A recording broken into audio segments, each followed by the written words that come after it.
Good afternoon, America, and all of you who may be listening throughout this expanse called Earth. It is April 12th, 2021, and you are listening to the new WCEG Network.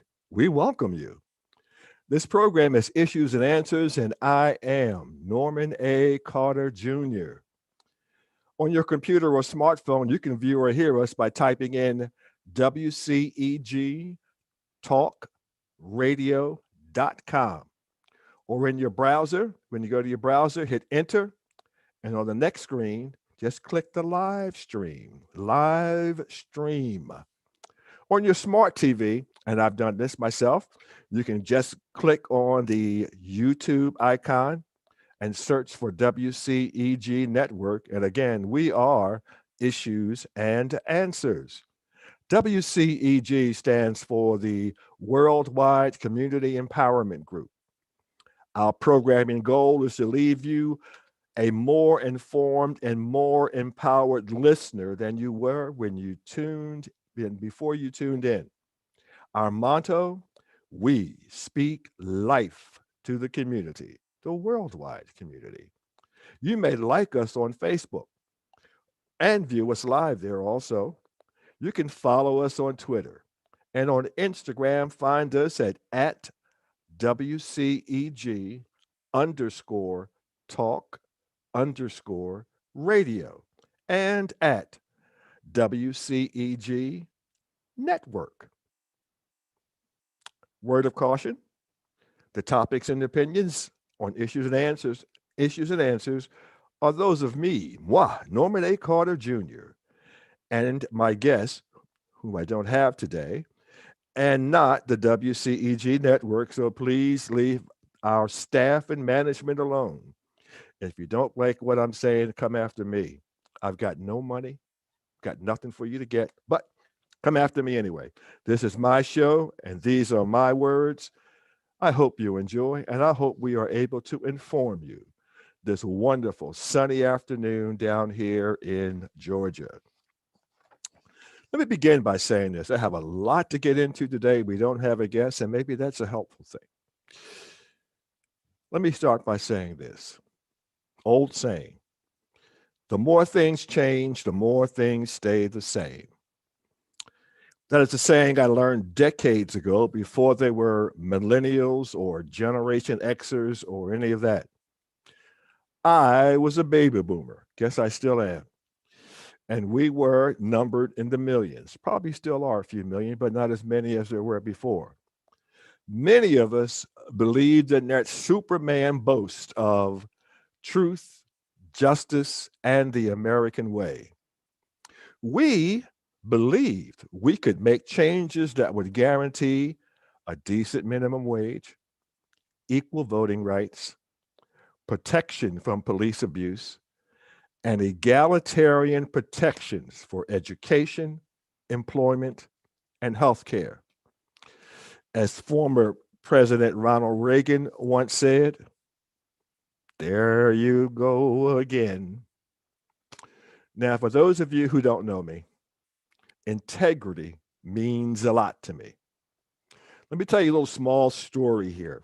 Uh, Being here at WCEG is not my first time on this particular type of merry-go-round. I once worked for a station in Philadelphia. I won't call out the name of the station or its call letters because that station still exists today, but it is under completely new management. So I'm not going to put additional heat on them.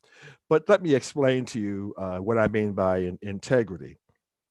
I had a jazz formatted program that came on, I think it was Wednesday nights between 11 and 1 o'clock in the morning. And when I arrived at the station, the station owner or whoever she entitled herself, um, her representative met me at the station and he says, we're running a contest today. And I said, great. And he says, yeah, we're giving away tickets to an Angela Bofield concert coming up. I think it was that weekend. And we're giving away 2 tickets to the winner. And we're going to have a contest for it. Well, I'm excited. And the rules of the contest were at a particular time, we'll say 11:15, the sixth caller will win the 2 tickets. I said, great. So I'm ready. So I make the announcement about it, let our listeners know. And this will say it's supposed to be at 11:15. Well, at 11:11, he comes to me and said, the winner is going to be John Doe. And I said, how do you know that? He says, well, I have it right here. The winner is going to be John Doe. I said, but we haven't even started the calls. The winner is going to be John Doe. We've already decided it. Okay, so none of these callers coming in make a difference. No, the winner is John Doe. At 11, a little after 11:15, you announce that that's the winner and he gets the 2 tickets. Well, I did it because that's what he said do, although I was resentful of it. I found that to be very deceitful. And so the first thing I did in the morning was type up and send a letter to the station owner indicating what had happened the night before. And in short, her response was she was siding with her assistant. And once I heard that, I tendered my resignation immediately. Um, this is consistent with what I had been through with the Philadelphia Police Department, where I exposed large scale corruption and was harassed for years. And I screamed for help from African American activists, politicians, government officials. None of them had the courage to stand up and support me. They knew I was suffering. They knew what I had exposed. They knew what I had done. They knew the position that I was in. But those in office were more concerned about not ruffling certain feathers and holding on to their political position. Others were just cowards who hid behind cheering crowds. And that's what irritates me about some politicians who have come on to this station and on my program ballyhooing about their dedication to human decency and police reform. I will not call out their names today, but know this. In the past 4 months, I have contacted state and federal office holders about police accountability and police reform. They have campaigned on, some of them have campaigned on this station. I have even contacted some popular African American government officials who have nothing to do with Georgia because we are the worldwide community empowerment group and not the Georgia empowerment group. And personally, I know my audience extends far beyond the Peach State. Nevertheless, none of these government leaders have had the courtesy to acknowledge several requests. And yes, I did send to each of them copies of my book. These books are not free. I had to pay for them, and I paid for the mailing. Am I being ignored because this is not CNN or Fox News?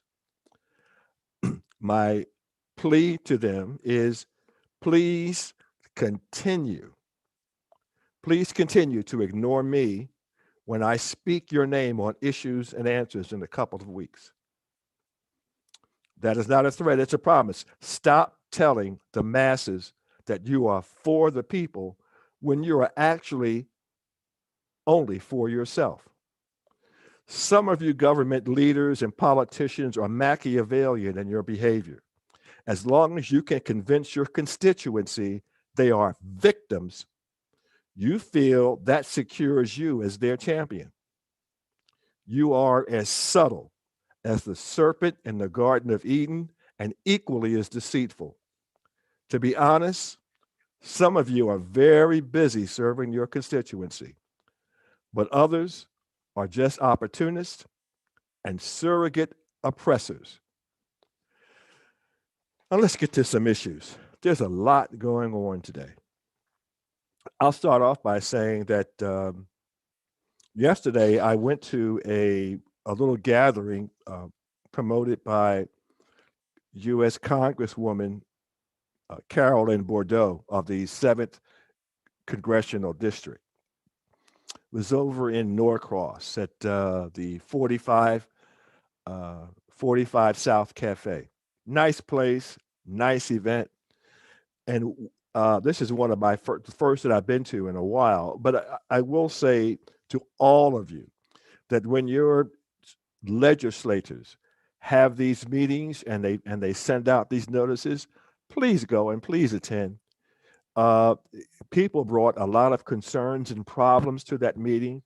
They have when Congresswoman Bordeaux came, she had a staff that was ready to jump in and handle any concern, any question on a wide variety of topics. But in addition, she provided a whole lot of information. And it's not just relevant to Georgia, where we're broadcasting from, but I like to get into things that also affect everybody, especially particularly here in the United States. But I find that things that affect people in the United States also affect people in other places. Some of the important things that I would just mention very quickly. Uh, I can't get into detail for a lot of detail, but for school teachers, if you took out an education loan for your profession, you should contact your legislative representative. A student loan forgiveness program for teachers is being discussed. Your input would help. So if you're a school teacher or you're a leader in a school teacher organization, I encourage you to contact your state legislator, or I mean, your U.S. congressional legislator uh, in reference to that. They want your name, they want your input. This is relevant. It matters, and it's money in your pocket. So why would you not speak up? Why would you not call? The Affordable Care Act. This is something I didn't know on the news. Learned yesterday. Something like $28 billion have been set aside for health care subsidies. Even if you applied before and found that the cost was prohibited, you couldn't afford it, or you were denied for whatever reason, excuse me, go back and visit that site. It's healthcare.gov. Go to healthcare.gov. Don't put in your browser the Affordable Care Act, because you'll get a whole bunch of uh, leeches, for one of a better word. Their websites pop up and you'll go to them. Go to healthcare.gov. They have uh, a process for you to fill out and see just where you fit in, and they will let you know how much a plan for you might cost, excuse me, and what subsidies you are eligible for. $28 billion. Come on, guys, take advantage of it. Healthcare.gov. The Paycheck Protection Program is another one, and I'll have to read this. I don't want to take it off the top of my head. This bill, this is called the PPP Extension Act of 2021. This bill extends the Paycheck Protection Program established to support small businesses in response to COVID 19. A lot of you small business people are hurting right now. I know that. We know that. Currently, the program is set to expire on March 31st. That's long gone. Excuse me. It's been extended until uh, from June 1st to June 30th. Small Business Administration may only process applications submitted prior to June 1, and it may not accept any new loan applications after that. Jump on it, business people. If nothing else, contact your federal legislator's office. They have that information. I did not get the website information for you, but you know what? It's money in your pocket. This is your livelihood. Contact your state or federal legislator to get more information. Now, let's get into the nitty-gritty here. Let's talk about Georgia's voting restrictions that now they're even joking about it on Saturday Night Live. Georgia State Senate Bill 202 is by far the most, this is from the Yahoo News, the most draconian law passed by any state legislator with respect to restricting access to voting. Governor Kemp of Georgia has argued that the new law here in Georgia, Bill 202, is necessary to make state elections secure, accessible, and fair. Let me tell you about fair. Fair does not begin with a lie. And we know that anyone who tells you that there were problems with the elections nationwide is telling you a lie. There were 61 lawsuits filed by the Trump administrations, and 60 of those lawsuits were found to be without merit, absolutely unfounded. You know that President Trump tried to bribe and threaten the State Secretary Brad Raffensperger here in Georgia in order to get him 11,080 votes. That's how short he was. There was nothing that was irregular or immoral or illegal about the election. The problem with the elections in Georgia and the problem with the election in all of these Republican states is that they took for granted the African American vote. They took for granted the vote of Hispanic Americans, of all people of color, taken for granted because historically, and I'll say it, we have been lazy when it comes to voting turnout as a group. So they were banking on the fact that once again, we'd be lazy. And as I heard someone say, if Donald Trump had just shut his mouth prior to the election, he probably would have won. He probably would have won. But by him running his mouth and by his sycophants, his flunkies, like Rand Paul and Scott Perry running their mouths, people saw it for what it was. And people came out to vote. And if you were standing in one of the many lines that I stood in for both the primary and the general election, what you heard collectively from people is people were insistent that they wanted their vote to count. They wanted their vote to count. They wanted to make sure that their vote that their voice was heard. And this was the way to do it. It wasn't by rioting in the street. It wasn't by carrying signs. It was by voting. And that's what these people did. And guess what? By doing that, all of us who voted, upset the political apple cart, upset it tremendously. And now you have 361 bills with restrictive provisions in 47 states. That's 108 more than the 253 restrictive bills tallied as of February 19, 2021. 43% increase in a little over a month. This is a Republican frenzy. It's Republican fright. And I'm going to say this because this is my opinion. This is the WCEG Network, but this is Issues and Answers, and this is my opinion. I sincerely have a problem with people of color who are actively supporting this Republican agenda. It's like you're stabbing your own self in the back. That's an acrobatic act, but you're doing it, and you're doing it well. And you're smiling and gritting. And back in the old days, we called you handkerchief heads. I can say today in 2021, you're just irresponsibly ignorant that you would support a political party that's focused on suppressing the political power of people of color. I don't get it. I don't understand it. And I know I'm likely offending some people. So what? Your character is offending me. It's offensive to me. It's offensive to every responsible African American, every responsible Latin American, every responsible gay American in this country, because you don't have the intelligence to see what is going on. You are blinded by the joy of being different.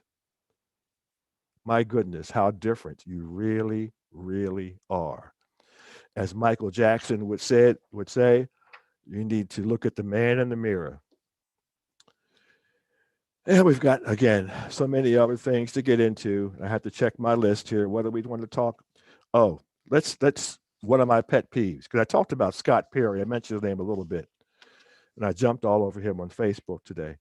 But let me say to you, politically astute people, whenever you hear any politician, any government official use the term radical left, whatever comes out of their mouth after that or just preceding that is a lie, unless they're telling you their name. And sometimes I have to question that. Radical left. Most of them don't even know what it means. Radical left. Whenever you hear that, you know what? Just turn off your set. It's they're getting ready to expound a bunch of lies. Now we have a lot of stuff that's going on today. One of the things that I wanted to attack was, well, let's talk about voting rights a little bit here. Once again, my opinion here on the WCEG Network. Um, Congresswoman Bordeaux, I can mention her again because I went to her event yesterday. She is totally against the new restrictive policies, which she stated are designed to impact people of color. She was very clear in saying that. And I want you to know 99% of the people who were at this event were not African American. So she wasn't trying to please the crowd. There were only a few of us there, very, very few. And the one thing I noticed is that, I'll say this, uh,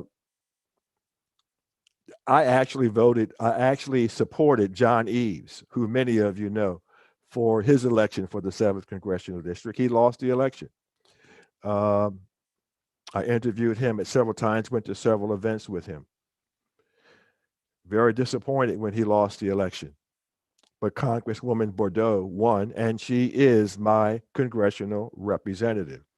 And I like to say this to everybody. It doesn't matter who is your representative, whether you supported them or not.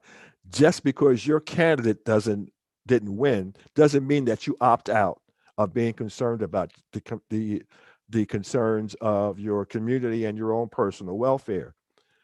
So I'm going to go to every event that she has that's relevant to what's going on. And but one of the things that's come up uh, often is uh, about people not having or having identification, and that some people are against it. They're saying it's racist for people to have to identify themselves to get absentee ballots or to come vote and even vote in person. My opinion only. I think outside the box. Identification must be required in order to vote. Stop playing the victim. If your parent or grandparent does not have identification due to lack of a birth certificate, it happened to actually to my mother who's deceased, lack of driver's license, or lack of social security card, that's a real rarity, then you need to contact your federal or state or local legislator now. Do it now in order to secure some sort of document for them if they are going to vote. And this is my opinion alone. Maybe I'm not alone. Maybe other people are just afraid to vocalize it. That happens a lot in our society. Get ID, get a driver's license. Find a way that if it costs money, Okay, let's jump on our legislators and tell them we want access to free state identification cards for all citizens. Very simple thing to do. Doesn't really cost a lot because, trust me, there aren't millions and millions and millions of people in this category. So it's something that can be easily resolved if we don't wait to election year to do it. We can do that now. So if that's your concern, take it to your legislator now. And if your legislator is sitting here complaining about it, ask them why are they sitting on their butt and not introducing a bill to take care of it. Because I don't know of any bill before the state or federal legislatures right now that says we're going to provide free identification cards to all people who don't have any. Very simple resolution no one's thinking about, but dangerous if we're going to say no one has to have identification, because then you don't know who's really, really voting in these elections. And those of you too young to remember what happened in Chicago uh, in the 1960s, I invite you to go read your history books, where the saying in Chicago and Illinois was vote early and vote often. People were coming in without ID and just signing names of dead people on tombstones and voting. Some people were just voting multiple times. That happened. So identification is necessary, but not for the reasons that these Republicans are trying to push through. What they're just trying to do is suppress the African American and the Latino vote. That's their purpose, pure and simple. I defy anyone in the Republican Party to come on Issues and Answers and debate that with me. I defy you.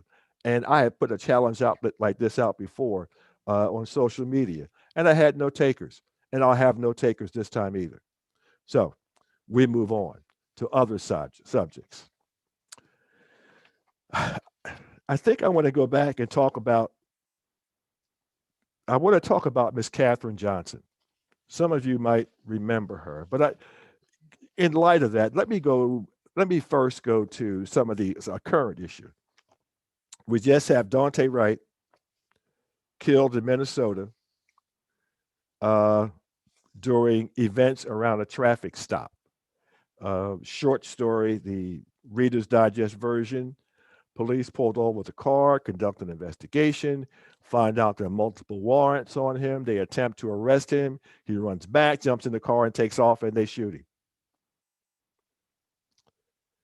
Now, according to laws throughout the country, you don't shoot at anyone fleeing in a vehicle unless they're presenting a danger to someone. A vehicle or someone driving away, you don't shoot at them, especially if they're not shooting back at you.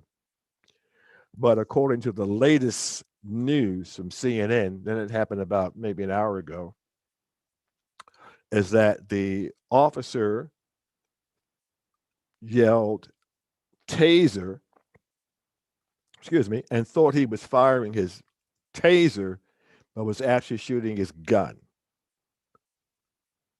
Might sound good, might sound credible. To me, it's incredible. You go to those of you who don't know, I'm a retired police officer.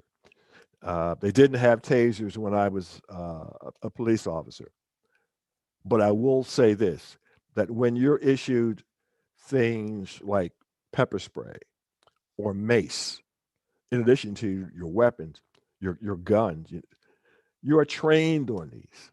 You're trained. You have maybe a day or two of training on how it's placed on your body. How do you pull it out? How do you secure it? All of that. You're trained on that.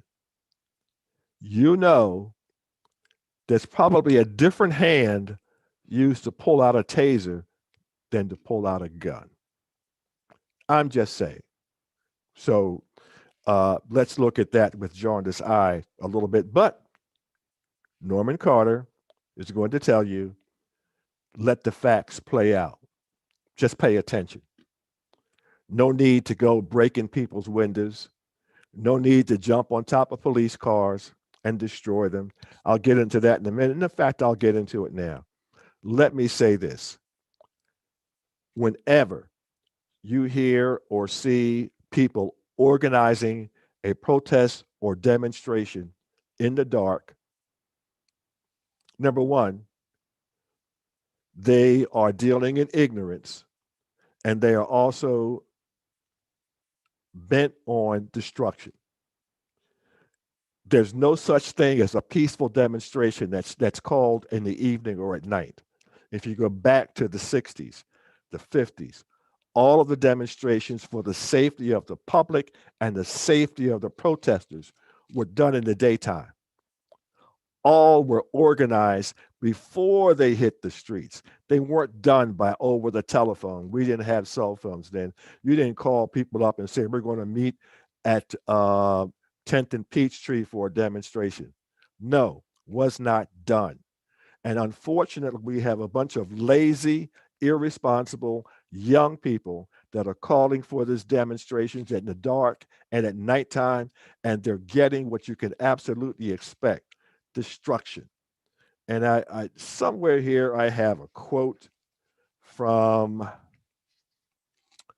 Dr. Bernice King. I'll bring it out later, but what she basically says is that uh, these things that we should not be doing. Violent protests solve nothing, and I'll pull that out later. I'll find it, and maybe we'll sign off with that. But anyway, that's the Dante Wright story in Minnesota. We also have let me talk about the incident with the military person in Virginia. I'm a former police officer. I have stopped thousands of cars, thousands, probably hundreds that had no vehicle license tag, and as just as many who had paper tags in the window. Legitimate stops. They're legitimate because car thieves do that. But there's a way that you do that. There's a way. And if you see the video, they keep playing it over and over on television. This man in full military uniform. First of all, it's nighttime. So every police department everywhere in the country will tell you that if it's nighttime and you don't feel safe, to drive to a place that's well lit where you feel safe and put over. Slow down, put on your flashers so the police officer knows that you're not running away, and slowly proceed to where you believe you will be safe. This is exactly what this man did. The second lieutenant, this is what he did. And what happened? He has guns pulled on him. He's being threatened. Fortunately, he turned on his cell phone camera. He tells the police officer, I don't feel safe. The police officer says, yeah, well, you shouldn't feel safe, or words to that effect. What kind of cop is this? Who does that? Who initially comes and grabs a gun and pulls it out on a car stop? And he yells, that some of you may have heard, when they approached him, they yelled out, felony car stop. Well, what does that mean to a civilian? It means nothing. So your justification is you're yelling out felony car stop. That means nothing. And then when the man, now you've got a gun pointed at him in an assault position, and you're saying, get out of the car. I'm not getting out. I'm not getting out. You need to back off and stop yelling at me before I get out of that car. Now, because I won't get out of the car, I'm not being physical. I'm not doing anything to physically hurt you. I'm not being wild. I am just afraid because of your behavior to get out. Now, what do?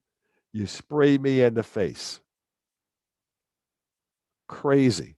Absolutely crazy. Now, uh, the police officer was fired. His partner needs to be fired also. It's just horrendous. We've had the Derek Chauvin trial that's going on right now, right in your face, and this is the way you behave. And some police officers are who they are. Uh, I'm a retired police officer. I have always campaigned against police abuse of authority during and after my career. During, importantly, and after my career. And to see this type of misbehavior going on, and yeah, he needs to be fired. And I'm sure there were signs before about how this cop's behavior was. He needs to be fired. They need to be sued. And the second lieutenant who was in that car, yeah, he needs to sue enough so that he can retire for the rest of his life. Um, that's how I feel. This is this insanity, this brutality, wanton brutality, um, has to stop. A lot of it, as I talk about in my book, a lot of Caucasian police officers actually fear Black people. And that's why they act. They act out of fear.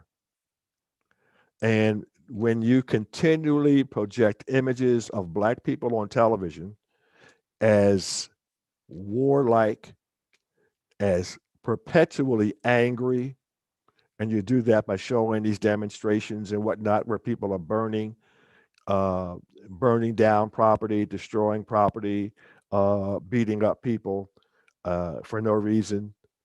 Those images began to sink into these human beings who have now sought the occupation of police officer. And what happens is uh, that that behavior becomes part of who they are, and they act that out every time they interact with a person of color. Every time, and most of the times they get away with it. Now we're in an age where there's cell phones everywhere. A lot of these officers are wearing body cameras. Uh, some of them just don't care if they're wearing body cameras because their police departments support them. I know when the pressure gets on and the public gets aware, they may fire some of them, but you need to watch how they're being fired. And if they're not doing the firing in a particular way, those officers come back on the job. That's what happened in my city of Philadelphia. We used to be so enthused. Oh, they fired Joe Schmo. He was brutal. He did that. And then 2 years later, they quietly come back on the job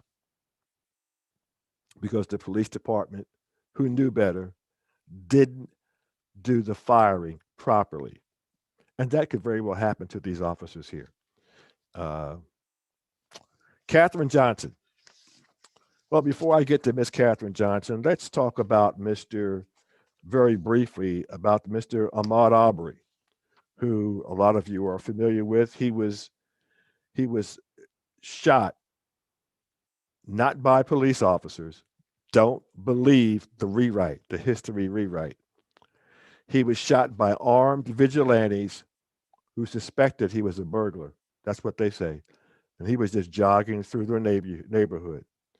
Uh, Horrendous. This feeds into something else I'd like to get into. Miss Katherine Johnson was a an elderly woman. I don't have her ages here exactly. She was born in 1914. She was murdered November 21st, 2006. She was murdered in a home she had lived in for 17 years. Three officers entered her home and in what was later described as a botched drug raid. Uh, in order to get into the property, they had to cut off burglar bars that she had to protect herself in her house. They forced her way in the door. This woman's terrified. She just doesn't. All she knows, she lives in the hood and somebody is breaking in her house. So what does she do? Once that door is breached, bang, she fires a shot. The police respond by firing 39 shots at this elderly woman, and they hit her 5 times. Well, once inside, once they murdered her, they realized they were in the wrong house. That this was not the person that they were looking for. But you know what? Rather than admit that mistake, they embarked on this huge cover up, making up all of these lies about they purchased drugs from this house, and they paid informants to lie. And it took a while before all of this was uncovered, but it was uncovered, and they went to prison. But what I like to highlight here, and that's the horrendous part of the story, but there's another part of the story that us Black folks don't want to talk about. It's disheartening. It's despicable. Those of you who remember the story of Miss Johnson, know that there was a civil suit that the family filed against the city of Atlanta. I won't call any names, but those of you who are familiar or lived here in the area long enough know exactly who I'm talking about.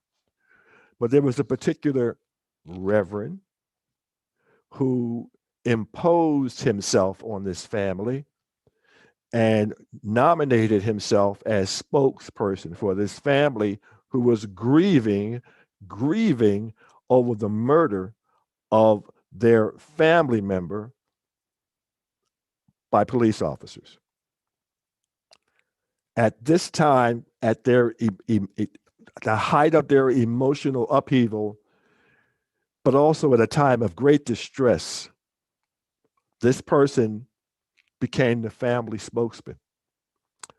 Always on TV, outraged at this, outraged at that. The city sues, and they rightly so. The award went to the family. Well, this particular reverend decides, well, I need to get a little bit of this action. So he sued the family because he stated that he was the family representative and he needed to be compensated. This reverend, you very seldom see him on television anymore. Thank goodness.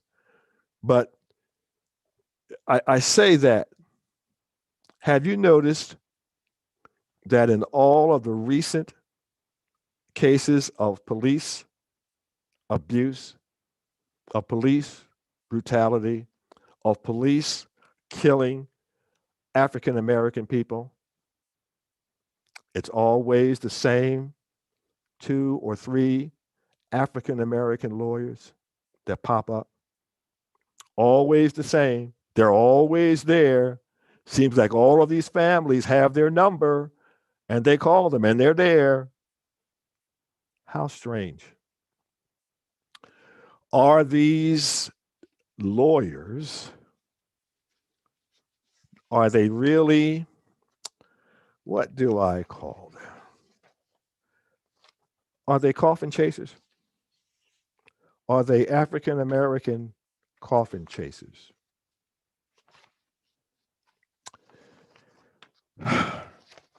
Disgusting. Do they ever make any statement that is beneficial for the community? Do they ever reach out in the midst of all that they're doing? Do they ever have time? Probably not, because they're running from case to case to case. These same 3 or 4 lawyers, they're just all over the country, everywhere they turn up. The same lawyers. Are they as sincere as they say they are? Or are they just there to get that money? And I'm going to tell you why I asked that. The Ahmaud Arbery case, I brought that up. And when that case happened here in Georgia, I was very upset by it. Very, very upset. Uh, didn't know the people. I saw the mother and I saw how distraught that she was. We're not talking about rich people. And once the arrest started being made and they indicated that the legal process was going to be lengthy and there was going to be a lot of back and forth, I even made the suggestion on this program, Issues and Answers, about establishing a fund for the family to offset expenses that the family would incur before the settling of any lawsuits, which you knew they may come about. But funds to offset their expenses for right now to help out that family, to help out that mother. So I thought couldn't think of any avenue. I got the address on of one of the lawyers. It took me a day or two to actually get his address. He has two different addresses, but I made a phone call to this one particular office and made sure that it was his office, and I mailed a check. I don't like to brag about these type of things, but I think it's relevant. I mailed a check and I mailed a letter. I identified myself. I identified WCEG, and I told him that I was mailing this check um, in part because of my position on WCEG Network, and that I had uh, announced this um, on my program Issues and Answers, and I was encouraging people to contact him in his office to set up a fund for this family. Well, I'll tell you, that was months ago. There has never, ever been a letter of acknowledgement from this lawyer's office. Never. Nothing from the family. Nothing about, never heard of anything about a fund being set up for this family. The check was cashed or deposited in their account. I can tell you that. But where is the sincerity? I don't understand it. And uh, I've only mentioned my sending the check because I'm trying to make a point. One thing I do, and you find out that I did with the police department that most people don't want to pay attention to, is that I have documentation to this very day, some of it in safe deposit boxes, of how I made different people accountable by sending them documents, sending them letters, demanding responses, getting responses, and then answering their responses. I believe in documentations, and sometimes that documentation is a check in this case. And I'm just trying to see where is the sincerity in helping these people, or was my check and my concern just lost in the sauce? But you would have thought that this well-meaning lawyer would have said to the family, someone is trying to establish a fund for the family. So I'm going to go out there and try to promote this and get people to contribute. We don't want $1 million. We don't need that, but just money to take care of you as you travel back and forth between the courthouse, as you talk to different legal professionals about whatever's going on, just to offset those expenses. Not done. Just have to bring that up. And these lawyers, these representatives of these families, they never, ever, ever say to the public, oh, yeah, well, you know what? These cops did a bad thing because of this, that, and the other thing. But they never, ever say, here are some things that you folks can do to perhaps lessen the likelihood that you're involved in these type of situations. They never ever do that. And these lawyers they have they can get cameras on them day and night. The press loves them. The press loves them. But you know what? Do they really love their African American people? Do they really? Or are they happy to have African American victims out there? I'll just put forth these things, and I put them out before, Those of you who have listened to Issues and Answers have heard me say this before, but I will say that I was interviewed by a broadcaster in California, and I said these very same things, and the person jumped all over me.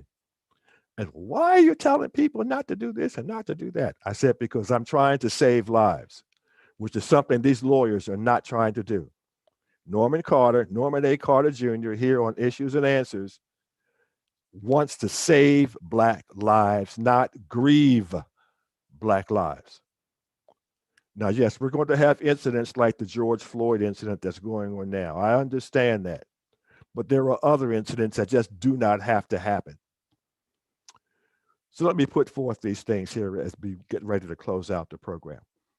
Number one, if you're ever arrested for anything, do not resist arrest.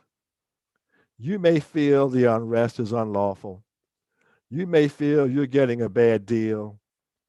But as the man said to George Floyd, now George Floyd was out of his control of the situation, you can't win. You can't win.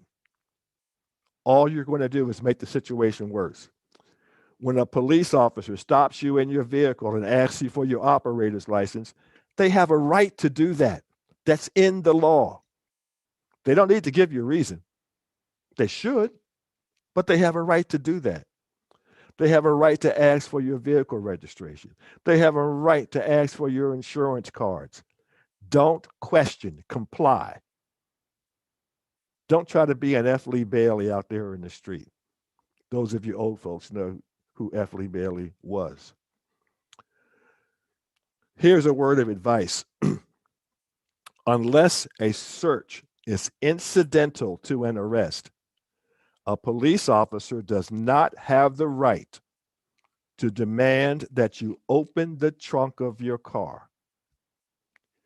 If you have not been formally arrested and an officer searches your car or your vehicle trunk without your permission or without probable cause, any evidence recovered is inadmissible in court. You know that? Again, do not fight this issue on the street or on the highway. That only makes matters worse and clouds the issue. When I speak of clouding the issue, Black Lives Matter, who I support with all my heart, they allow their issue to be clouded by people constantly hijacking their demonstrations and going from being protesters to rioters. That clouds the issues. Nobody hears their message. When you try to be a lawyer out there on the street, you're clouding the issue because you're going to lose. And we want you to win. I want you to win. So, folks, be civil out there. Play this over and over. Say this to your children. Please, I'm trying to save lives. Yeah, there are a lot of bad cops out there, but let's do all that we can not to give them an opportunity to get there and rip and kill more Black men, more Black women. Please, listen. And with that in mind, I'm going to close out with this from Dr. Bernice King. This was printed March 31st, 2020 in people.com. While explaining how nonviolent means were a proven method of instigating change, she said, "It did not fail my father, Martin Luther King Jr. It did not fail them," adding, "because when you really understand it and practice it, it brings about results." We're talking about nonviolent protests. We want change and we want it now, Dr. King said, but change never comes through violence, never comes through violence. It is not a solution. Violence, in fact, creates more problems. Nonviolence is not weak or passive. Nonviolence is active and aggressive. It is strategic with the ultimate goal. It seeks true peace, excuse me, which equals justice. So, folks, I just ask you to think through a lot of the nonsense that you hear over the airwaves. Be critical thinkers. Don't allow people to control your emotions. Uh, be able to think for yourself, and pay attention to your politicians. Make them accountable. And again, I thank you for taking the time to listen to this particular segment of Issues and Answers on the WCEG Network, reminding you that my name is Norman A. Carter Jr., your host on Issues and Answers. I'll see you guys back here in about 2 weeks. Till then, I hope you enjoy. I hope you stay safe. I hope you stay loved and get your vaccination. Thank you. This is Norman Carter out. Take care.